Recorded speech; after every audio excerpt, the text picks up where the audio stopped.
The desert didn't forgive mistakes. Clara Whitmore had learned that the hard way, watching her father's ranch dry up season after season, watching creditors arrive with their leather boots and cold eyes, watching the life she'd known crumble like adobe walls under a relentless sun. At 24, she had become the kind of woman the West produced more than it ever admitted. Strong on the outside, quietly breaking on the inside. It was a Tuesday when everything changed. She had ridden out alone to the Eastern Creek bed, the one that still carried a thin thread of water even in August, when she nearly stepped on him, a man, lying face down in the red dirt, one arm stretched toward the water as though he'd been reaching for it when he finally collapsed. Clara's horse reared back. She steadied it with a firm hand and stared at the stranger. His coat was travel-worn, the color of dust itself. His boots were cracked at the soles. He wasn't moving, but his chest still rose and fell with slow, labored breath. Every instinct she'd been raised with told her to ride away. A woman alone did not stop for strangers in the territory.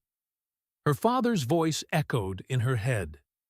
The desert has a way of testing you, Clara. Don't let it use someone else to do it. But she didn't ride away. She dismounted, filled her canteen at the creek, and knelt beside him. When she pressed the canteen to his cracked lips, his eyes opened, dark brown, weathered, burning with a kind of intensity she had never seen before in any man she'd met in any town she'd ever passed through. He looked at her the way a man looks at something he doesn't trust, but desperately needs. "Easy," she said. "I'm not going to hurt you." He said nothing, but he drank. And Clara Whitmore, daughter of a failed rancher, woman of plain sense and practical mind, felt something shift inside her chest that she could not explain and would spend the next several months trying to forget. She didn't know his name yet. She didn't know the posters. She didn't know what she'd just begun. All she knew was that the desert had sent her something, and that she had chosen not to look away. She brought him back to the ranch under the cover of dusk, because the light was kinder then, and the questions were fewer. Her ranch hand, old Emilio, had gone home for the evening. The nearest neighbor was 4 miles east. Clara told herself she was being practical. A man that dehydrated needed shelter and a meal, not a roadside grave in the red dust. She told herself that twice. It didn't get more convincing either time. She settled him in the back room, the one that used to be her father's study before the debts turned it into a storage space for broken things. He barely spoke as she cleaned the wound on his forearm, a long scrape she suspected had come from a fall against rock. His jaw was tight. His eyes tracked the room like a man who hadn't felt safe in a very long time. "What's your name?" she asked. A pause, long enough to mean something. "Jessie," he finally said. "Jessie, what?" "Just Jessie's enough for now." She looked at him levelly. "You're on my land. I think your last name isn't asking too much." The corner of his mouth moved. Not quite a smile, but something adjacent. "Cole," he said. "Jessie Cole." It didn't ring any bells. Not yet. She made him a plain supper. Salt pork, cornbread, and black coffee. And watched him eat with the careful hunger of a man who had been going without. He didn't speak much, but she noticed the way he said, "Thank you," before he touched the food. It was quiet. Genuine. The kind of courtesy that doesn't come from performance. "You're not from around here," she said. "No." "Where are you headed?" Another pause. "Somewhere that isn't where I've been." Clara wrapped her hands around her coffee cup and studied him. There was a story behind those eyes, a long one, she suspected, with chapters she might not want to read. But there was also something else. Something that looked unmistakably like a man trying very hard to be less than what the world had made him. She told him he could sleep in the barn. Just one night. He thanked her again, in that same quiet way. One night became two, and on the third morning, when she found him repairing her broken fence line without being asked, tools in hand and sunburn already on his neck, Clara Whitmore understood that the real trouble had only just begun. He worked without complaint and without instruction. Clara had lived long enough around working men to know the difference between one who performed effort and one who simply did. And Jesse Cole was firmly the latter. By the fourth day, he had replaced 3 fence posts, patched the leak in the barn roof, and cleared the drainage ditch along the north field that had been flooding every spring. He didn't ask for payment. He didn't ask for anything. She started bringing his coffee out to wherever he was working. It was practical, she told herself. Saved time. "You know how to do a lot of things," she said one morning, handing him the cup. "Had a lot of different lives," he replied, not looking up from the post he was setting. "Before this one?" "Before several." She sat down on a fence rail and watched him work. The morning light was pale gold, the kind that made even the dry scrub look soft. "Were any of them good?" she asked. He stopped, straightened, looked at her with an expression she couldn't quite name. "Some parts," he said. "Some parts I'd trade anything to go back to. Others I'd pay just as much to erase." Clara understood that kind of arithmetic. She'd done it herself, in the long, quiet hours after her father passed, and the ranch fell to her alone, counting what was worth keeping, measuring it against what she'd give up to undo the worst of it. She didn't push further. That felt important, she realized. He noticed it too. Over the following days, he began to open up in small ways. Stories offered in pieces, like a man testing ground before committing his full weight to it. He'd grown up in Missouri, had a brother he hadn't spoken to in years, had once worked as a cattle driver on the Chisholm Trail before a bad season and a worse decision had changed the course of things. He never said what the decision was. Clara never asked. But she started listening more carefully. And in the evenings, when the sky turned that deep, impossible purple that only exists over the desert, they sat on the porch and talked about everything that wasn't the thing he wasn't saying. And somehow, that silence between them felt more honest than most conversations she'd had in her life. Something was growing. She felt it and didn't name it. Not yet. She rode into Red Rock on a Friday to collect supplies and mail, a routine she'd kept for years, predictable as the heat. The general store smelled of sawdust and dried tobacco. Agnes Beaumont, who ran the counter and knew everyone's business better than they knew it themselves, was already talking before Clara had set her basket down. "You hear about the reward?" Agnes said, sliding a folded paper across the counter. Clara picked it up without thinking. The face staring back at her from the printed page was rough and quick, the kind of likeness that capturing artists drew from descriptions rather than sitting. But the jaw, the eyes, the shadow across the brow. Her stomach dropped before her mind had caught up. Jesse Cole, wanted for armed robbery of the Tucson Federal Line and evasion of federal custody. Reward, $800 upon verified capture. $800. More than she'd earned from the ranch in 2 years. "They say he's dangerous," Agnes continued. "Federal marshal's been through twice already, asking questions about strangers in the area." She leaned forward. "You haven't seen anyone unusual out your way, have you, Clara?" "No," Clara said. The word left her mouth smooth and automatic, before she'd even decided to say it. "No one." She rode home faster than she needed to. The paper was folded in her coat pocket. She could feel it there the whole way, pressing against her ribs. Jesse was at the well when she returned. He looked up as she dismounted, and something in her face must have told him, because his expression changed. Not into guilt, exactly, but into something older and heavier. The look of a man who has been waiting for a particular moment and has finally seen it arrive. "You know," he said. It wasn't a question. She pulled the paper from her pocket and held it out. He didn't take it. "I was going to tell you," he said. "When?" He didn't answer that. He looked at the ground, then back at her, and what she saw in his face wasn't defiance. It was exhaustion. The bone-deep kind that comes not from lack of sleep, but from carrying something too heavy for too long. "I'll leave tonight," he said quietly. "You don't have to do anything." But Clara stood there, paper in hand, and realized with a clarity that frightened her that she wasn't angry.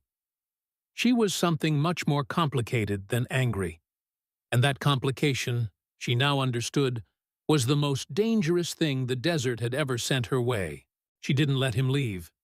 The decision happened somewhere in the silence between his offer and her answer, a silence that lasted 3 full seconds and changed everything that came after. "Stay," she said. One word. No explanation. She wasn't sure she had one. He looked at her as though she'd said something in a language he hadn't heard in years and had almost forgotten the sound of. "Clara." "I'm not asking you to explain yourself tonight," she said. "I'm asking you to eat supper and sleep in the barn and not do anything foolish. Tomorrow we can talk." He stayed. Over the next several days, the tension in the ranch took on a different quality. Not the brittle kind, but something taut and careful, like a rope pulled to its useful limit. Clara went about her work. Jesse went about his. But the wanted poster had changed the air between them, and they both knew it. On the 3rd evening, he told her. They were sitting by the small fire she kept on the porch when the nights cooled, and he spoke slowly, choosing each word with the deliberateness of a man who had rehearsed it, and still wasn't sure he'd get it right. The robbery had happened 18 months ago. He hadn't been the one who planned it. He hadn't been the one who carried a weapon. But he had been there, and in the eyes of the federal court, that was enough. "The man who did plan it," Jesse said, staring into the fire, "is the man who told them my name when they caught him. Gave me up to save himself 2 years. Clara was quiet for a long moment. "And the bank? The money?" "I never touched a cent of it. Left before they even opened the safe." He finally looked at her. "That doesn't make me innocent in the law's eyes. I know that. What does it make you in your own?" He thought about it. Genuinely thought about it. In the way that people rarely do when the question is about themselves. A man who made a bad choice and has been paying for it longer than the crime deserved, he said. Clara looked at the fire. The crickets were loud that night. Somewhere far off, a coyote called and went quiet. "The marshal is coming through again next week," she said. Jesse nodded slowly. "I'll be gone before then." She didn't say, "Don't go." But when she went inside that night, she stood at the window for a long time, watching the light in the barn, steady and warm against the dark. She found herself thinking about her father. Thomas Whitmore had been a man of absolute conviction, the kind that made him admirable at a distance and difficult to live with up close. He had believed in the law the way some men believe in God, without revision, without exception, without mercy for the cases that didn't fit cleanly. A rule that bends for one person bends for everyone, he used to say. And then it's not a rule at all. Clara had grown up believing that. She had never had cause to question it, until now. She rode into Red Rock again on Wednesday, this time with a list of genuine errands, and the uncomfortable awareness that she was watching for the marshal's horse at every hitching post. She found it outside the saloon, a big gray with a federal brand on its flank, and felt her throat tighten. Marshal Garrett was a tall man, with a careful way of listening that made people feel simultaneously seen and interrogated. He found her at the general store. "Miss Whitmore," he said, touching the brim of his hat. "Sorry to interrupt. Just doing my rounds. You haven't had any unusual visitors out your way recently?" The lie came out cleaner this time, cleaner and heavier. "Just Emilio and the usual," she said. "It's been a quiet month." He studied her for a moment with those patient eyes. "Well, if anything changes, you know where to find me." He set a card on the counter. "The reward's been raised, incidentally. $1,200 now. $1,200. Clara rode home with the number sitting in her chest like a stone. $1,200 would save the ranch, pay the debts, repair the east well, buy the seed she hadn't been able to afford. It would mean security. It would mean survival. It would mean Jesse Cole, hands bound, riding toward a federal cell for something he had only half committed. When she got home, he was reading on the porch. Her father's old almanac, of all things, the one with the cracked spine she'd never had the heart to throw away. He looked up when she dismounted, read something in her expression, and closed the book. "How much?" he asked. She told him. He was quiet for a long time. Then he said, "You should take it, Clara." "Stop telling me what I should do," she said sharply, and went inside. She stood at the kitchen window until the sun finished setting, hands flat on the counter, staring at nothing. The question she'd been refusing to answer was becoming impossible to avoid. What kind of woman did she want to be? And underneath that, quieter, more frightening. What did she actually feel for this man? She asked him, finally, about the brother. It was late, past the hour when conversation is easy, and before the hour when it becomes dangerous. And they were sitting on opposite ends of the porch, with the lamp turned low.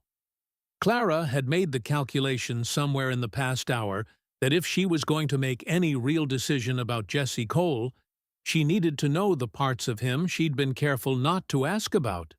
"His name is Robert," Jesse said. He said it the way people say names they haven't spoken aloud in a long time, carefully, like testing ice. "He's a schoolteacher now, married, 2 kids, last I heard." "Does he know where you are?" "No, and I'd like to keep it that way." He leaned back and looked at the sky. There was no moon that night, and the stars were extraordinary, the kind of sky that made the desert worth every hardship. Robert made different choices, better ones. I'm not going to be the reason his name gets connected to mine. "Does he think you're guilty?" Jesse considered this for a while. "He thinks I'm capable of it," he finally said, "which is different, and probably fair." He paused. "I wasn't always the man you see sitting here, Clara. I want you to know that. There were years when I made choices I can't excuse. Not crimes, not by law, but by the kind of man I wanted to be. I drifted a long way from that." "What brought you back?" He turned and looked at her directly. It was the kind of look that people avoid giving each other because of what it admits. "Being around someone who acts like who you are still matters," he said. Clara held that for a moment. The crickets filled the silence. The stars burned overhead. "Jesse," she said, "what would you do? If you could do anything? If the law wasn't looking for you?" He thought about it long enough that she believed the answer. "I'd get a small piece of land somewhere. Nothing like this. Smaller. I'd raise horses. Maybe write to Robert." He paused. "Maybe find out if starting over was something a man my age could still do." Clara looked out at the dark expanse of her own land, the land she'd been fighting for, alone, since her father died. She thought about what it meant to start over. She thought about whether she believed in it. She didn't answer him, but she didn't go inside either. They sat there until the lamp burned out and the only light was the stars, and that felt, somehow, like enough. It was Emilio who nearly gave everything away. He arrived Thursday morning earlier than usual on account of a sick mule he needed to check, and found Jessie in the pasture repairing the water trough. Clara came around the corner of the barn just as the two men were looking at each other. Emilio, with his slow, careful assessment of strangers. Jessie with his habitual, still watchfulness. "This is Jessie," Clara said, voice measured. "He's been helping with repairs. A friend of my father's from years back." It wasn't a good lie. She could see in Emilio's eyes that it didn't quite fit. Her father hadn't been the type to have friends who looked like they'd been sleeping rough for a year. But Emilio was a man who had learned that the space between knowing and saying was often where dignity lived. He nodded once. "Buenos dias," he said to Jessie. "Morning," Jessie replied. For 2 hours, they worked side by side without incident. Emilio with the mule, Jessie with the trough. Clara moving carefully between them like a woman managing a fire that wasn't supposed to exist. When Emilio finally mounted to leave, he stopped beside Clara's horse. "That man," he said quietly, not looking at her, "he is wanted." Clara felt her blood still. "Emilio, I have seen the paper in town." He was quiet for a moment. "I am not asking you to explain yourself to me, Miss Clara. You are a grown woman, and a good one. But I am asking you to be careful." He finally looked at her. "The marshal asked me about strangers last week. I told him nothing, because I knew nothing. Now I know something. And now I must decide what to do with that." He rode away before she could respond.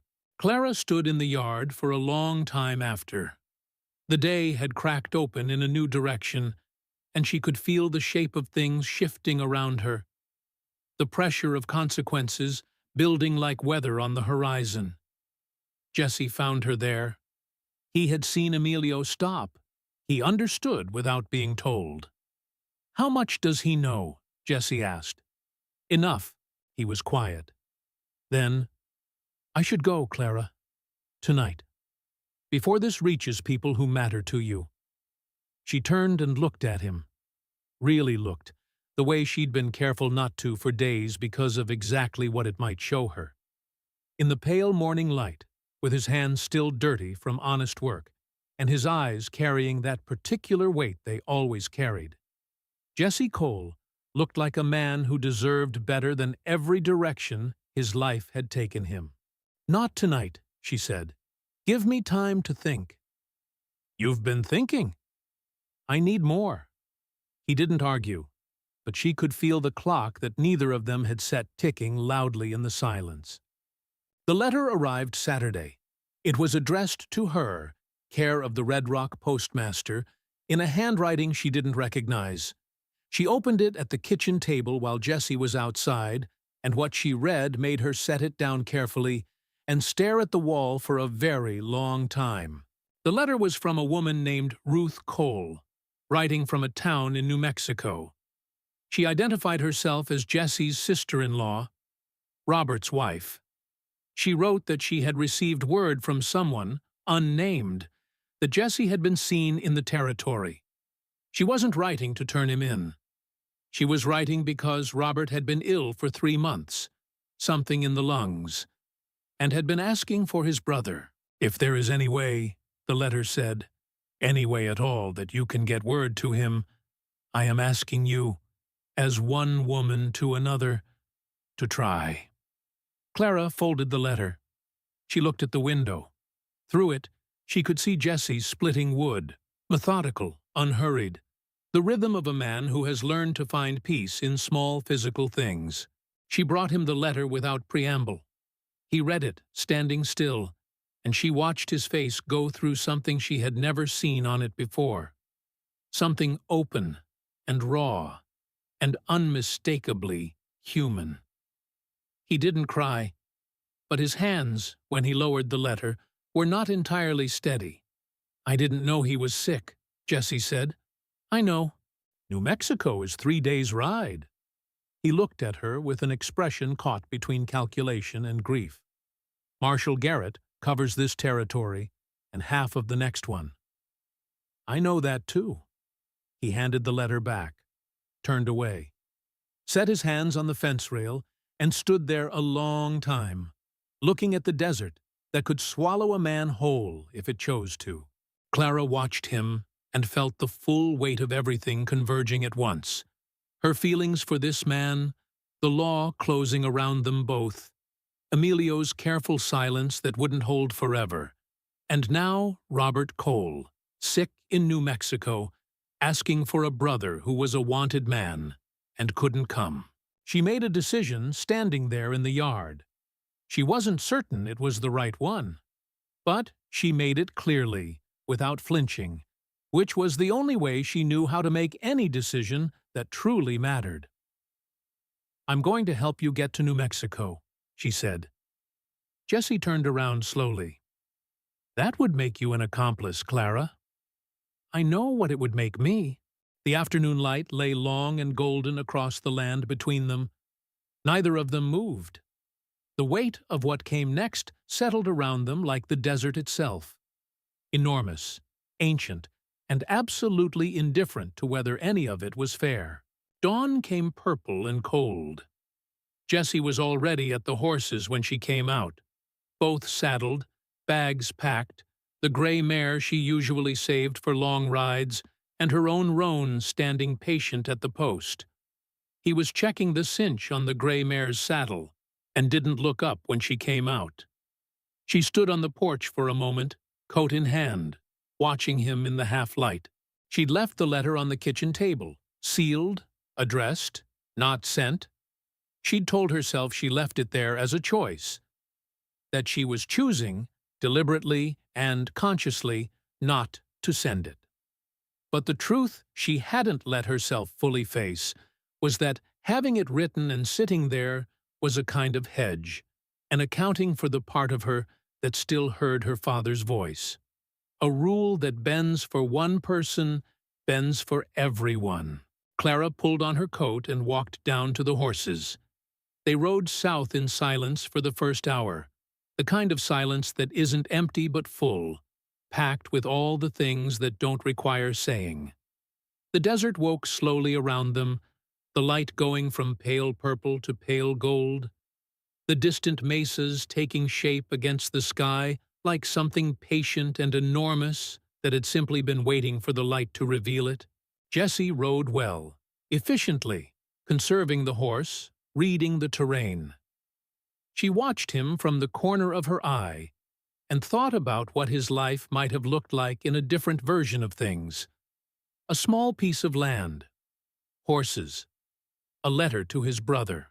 They stopped at mid-morning by a dry creek bed to water the horses from their canteens. Jessie helped her down from the saddle without making it a moment, simply offered a hand, which she took, and that small, ordinary gesture contained the entire complicated truth of what had grown between them. "Are you afraid?" he asked. "Of what, specifically?" "Of where this ends." She considered it honestly. "I'm afraid of several endings," she said. "Not of this one." He looked at her with those dark, weathered eyes. "Clara, if anything happens, if we get stopped, you tell them I forced you. You tell them you had no choice." "I won't do that." "You will." "Jessie, promise me." His voice was quiet, but entirely serious. "It's the only thing I'm going to ask of you that isn't your choice. Promise me that." She looked at him for a long time. Then she said, "I promise," and hated herself a little for meaning it. They mounted and rode on. The sun climbed, and 3 miles ahead, though neither of them could see it yet, a column of dust rose from the southern trail, moving north, moving steadily, moving unmistakably in their direction.